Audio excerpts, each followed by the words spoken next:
Yes, ऐसा तब होता है जब तुम अपने दिल और इस दुनिया के बीच में फंस जाओ। फिर एक दिन अपने आप को समझा लेते हो शायद इस दुनिया की बात मान लेना ही तुम्हारे लिए और सबके लिए बेहतर है। एंड नो डाउट तुम जब इस दुनिया के बात मान लेते हो तब वो नाइस पर्सन तुम बन जाते हो जिसे हर कोई रिस्पेक्ट करता है। लेकिन उस रिस्पेक्ट का क्या जो तुम्हारे दिल तक पहुंचे ही ना, क्योंकि तुम अपने दिल को बंद कर चुके हो अपने परिवार के लिए, इस दुनिया के लिए जहाँ पर तुम अपने दिल के सारे उम्मीद को खो चुके हो और बन चुके हो एक मशीन। लेकिन क्या होगा जब एक दिन तुम्हारे पास कोई आएगा तुम्हें प्यार और सहायता करने के लिए, और बोलते हैं ना एक मेटल स्प्रिंग को तुम जितना ज्यादा दबाओगे वो उतना ही ऊपर जाएगा। इसी तरीके से तुम्हें जब तुम्हारा दिल की बात सुनने का एक नई उम्मीद की रोशनी दिखेगा तब तुम पूरी तरीके से पागल हो जाओगे। और यहाँ पर वही वाला बात बोलने का दिल करता है, जब तुम अपने पूरे जिंदगी को एक दिन पीछे मुड़कर देखोगे तो तुम्हें क्या दिखेगा? पछतावे का लहर या खुशी की सफर? पछतावा वो सारे सपनों का जो सोच तक ही सीमित रह गया, उन फैसलों का जो तुम ले सकते थे लेकिन नहीं लिए।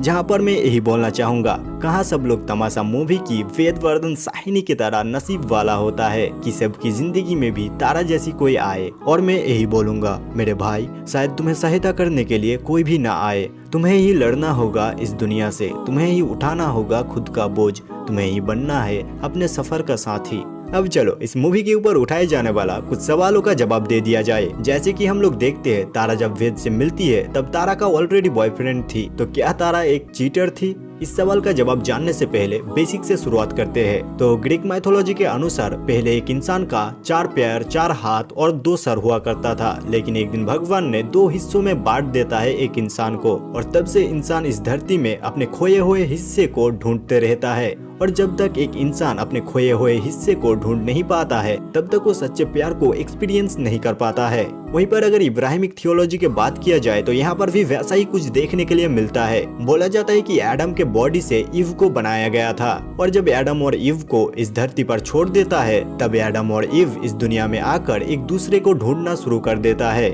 अगर हिंदुइज्म की बात किया जाए तो यहाँ पर हमें राधा कृष्णा देखने के लिए मिलता है। भले ही लोगों के नजरों में कृष्णा राधा को छोड़कर चले जाता है, लेकिन अगर बोला जाए तो ना तो कभी राधा कृष्णा एक हुए थे, और ना तो ये दोनों कभी मिले थे, और ना तो ये दोनों कभी एक दूसरे से अलग हुए थे। ये दोनों हमेशा ही एक थे। इवन तो जब लोगों के नजरों में कृष्णा राधा को छोड़कर चले जाते हैं तब भी ये दोनों एक दूसरे के साथ ही था। बात अगर सिनेमा जगत की जाए तो सिनेमा के ट्रू लव कॉन्सेप्ट से हम सब अच्छी तरीके से वाकिफ है, और इस चीज को तुम रियल लाइफ पर भी तो देख सकते हो, जहाँ पर तुम्हारे सारे दोस्तों के अंदर कुछ ही ऐसे होते हैं जिससे तुम सबसे ज्यादा रिलेट करते हो, और वही होता है तुम्हारे सबसे अच्छे दोस्त। जहाँ पर इस दुनिया में कितने सारे ही लोग हैं, लेकिन तुम्हारे जैसे सोच रखने वाला, या तुम जिस तरीके से चीजों को जज करते हो, तुम जिस तरीके से इस समाज को देखते हो, तुम जिस तरीके से हर चीज को देखते हो, तुम्हारा पॉइंट ऑफ व्यू, वो सारे चीजें बिल्कुल ही सबसे अलग होता है। लेकिन इस दुनिया में कुछ ही लोग होते हैं जो तुम्हें समझ सके, तुम्हें अंडरस्टैंड कर सके। तुम लोगों का अंडरस्टैंडिंग लेवल एक दूसरे के साथ रिलेट करने जैसा होता है। और शायद पहले तारा का बॉयफ्रेंड था, लेकिन उसके साथ कभी भी तारा अपने आप को देख नहीं पाई, और जब तारा वेद के साथ होती है तो अपने आप को देख पाती है। लेकिन यहाँ पर मैं इस चीज को बिल्कुल ही नजरअंदाज करना नहीं चाहूंगा। क्या होगा अगर तारा का बॉयफ्रेंड तारा के लिए स्ट्रॉन्ग फीलिंग रखता था, तो क्या उस इंसान का प्यार तारा के लिए बिल्कुल ही फजूल था?